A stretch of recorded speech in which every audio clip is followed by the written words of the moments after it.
Salut à tous et bienvenue sur ce nouveau tutoriel sur Fusion 360, comment modéliser une courroie dentée à l'aide de pignons déjà existants. En passant, n'hésitez pas à me mettre un petit like et de vous abonner à ma chaîne, ça me permettra de continuer les vidéos pour vous, ça vous ferait vraiment plaisir. On commence donc par créer une nouvelle esquisse où nous allons dessiner nos deux pignons, donc j'en ai un de diamètre 50 et j'en ai un autre de diamètre 25. Ils sont tous les deux espacés de 100 mm, donc je vais venir créer une contrainte entre ce cercle et ce cercle. C'est une contrainte horizontale. Je viens tracer une première ligne aléatoire. Celle-ci, je vais lui créer une contrainte entre la ligne et le cercle. Je vais créer une contrainte tangente. Je vais faire pareil sur l'autre cercle en sectionnant ma ligne et le cercle et recréer une contrainte de tangente. Je vais créer une contrainte coïncident entre le point et le cercle. Je vais le faire des deux côtés. Et je vais ensuite reporter tout ce que j'ai fait ici grâce à une symétrie avec mon axe X des origines. Et j'appuie sur OK. Je vais utiliser le petit ciseau ajusté et je vais couper les intérieurs de mes cercles pour donner plus forme à ma courroie. Et la dernière étape, ça sera de dédoubler ma ligne en utilisant décalage et de donner l'épaisseur souhaitée pour ma courroie. Dans mon cas, 1,5 mm. Je vais maintenant extruder ma courroie donc en sélectionnant la face extérieure, donc celle-ci affichée à l'écran, et je vais l'extruder de 10 mm. Je vais maintenant m'attaquer aux dents, donc je vais choisir ce plan sur mon esquisse ici, et je vais créer une nouvelle esquisse à partir de celui-ci. Je vais venir utiliser projeter, inclure pour avoir les formes de ma courroie. Donc je vais dans l'outil créer et je viens sélectionner projeter, inclure et sélectionner cette face-ci et appuyer sur OK. Je vais ensuite dans mon navigateur et je fais attention de bien cacher le corps car quand je vais extruder le nouveau corps, je veux justement que ce soit une pièce indépendante et qu'elle ne soit pas fusionnée à ma courroie. Donc c'est très important. Je viens commencer à dessiner le profil de ma dent, donc je viens commencer par tracer une ligne droite juste ici, vous allez comprendre pourquoi plus tard.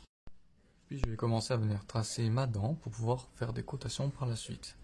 Donc je vais dégrossir celle-ci comme ceci et comme cela.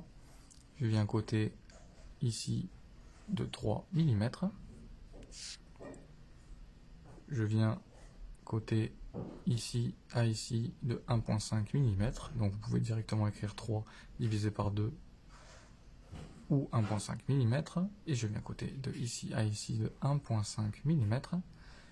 Je viens aussi entre ce point-ci et ce point-ci lui faire 1,5 divisé par 2, et je viens créer une hauteur de 1,5. Il ne me reste plus qu'à faire les congés de ma dent, donc je vais cliquer sur congé et je vais faire des congés de 0,40 mm entre cette ligne et cette ligne, et cette ligne et cette ligne. Je puis terminer mon esquisse. Je viens cliquer sur cette face, de faire attention de prendre cette face et d'extruder donc mon nouveau corps de la même largeur que ma courroie. Je viens rafficher mon corps. Nous voyons ce que je vous ai parlé tout à l'heure, mais c'est pas grave parce que quand on va venir les fusionner, ceci disparaîtra. Maintenant, nous allons aller mettre nos dents sur tout le contour de la courroie. Donc nous allons cliquer sur réseau et faire réseau le long de la trajectoire. Nous allons sélectionner ce corps et la trajectoire, nous allons sélectionner cette arête. Nous allons déplacer la flèche pour la replacer. Nous voyons actuellement que la dent ne suit pas. Nous allons tout simplement choisir ici ce bouton, à savoir direction de la trajectoire. Nous allons étirer la flèche bleue et nous allons renseigner une valeur de 45 pour la quantité, en tout cas pour ma part. Je vérifie le placement et l'écartement entre chaque dent, puis une fois que c'est fait, j'appuie sur le bouton OK et pour valider toute ma sélection.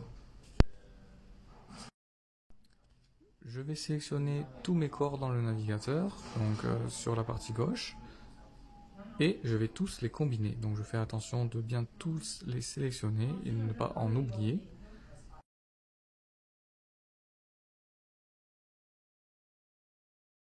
Je peux laisser le bouton Shift appuyé et j'appuie sur Combiner. J'appuie sur OK et maintenant nous voyons que tout a disparu et toutes mes pièces, toutes mes corps sont fusionnés les uns aux autres et ma courroie est une seule pièce.